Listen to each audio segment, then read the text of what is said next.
क्या हम एक एआई बबल में हैं? And what even is an AI bubble? Hi, I am Sameen and welcome to explain the news to me. आम लफ्जों में एआई बबल वो सिचुएशन है जहां लोग इस वक्त एआई के फ्यूचर पोटेंशियल को देख के एआई कंपनीज में मैसिवली इन्वेस्ट कर रहे हैं और इन इन्वेस्टमेंट्स की वजह से इन एआई कंपनीज की वैल्यू एक बलून की तरह इन्फ्लेट होती जा रही है। और अगर ये कंपनीज अपने प्रॉमिस पे डिलीवर नहीं करेंगी, यानी कि ये वो रेवेन्यू या फिर इनोवेशन नहीं क्रिएट करेंगी जो कि इनसे एक्सपेक्टेड है, then this bubble will pop.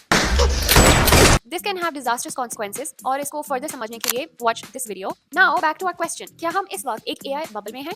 Well, depends on who you ask. लेकिन Goldman Sachs की इस रिपोर्ट के मुताबिक we aren't in a bubble yet, लेकिन warning signs मौजूद हैं। सबसे पहला warning sign extreme valuations. Top 5 US companies are now worth more than the entire stock markets of UK, India, Japan and Canada combined.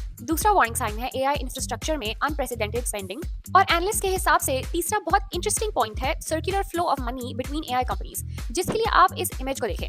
Now this looks suspiciously like a bubble.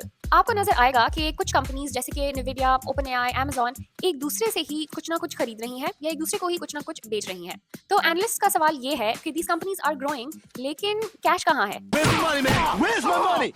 लेकिन इस सब के बावजूद the AI bubble is not like the .com bubble.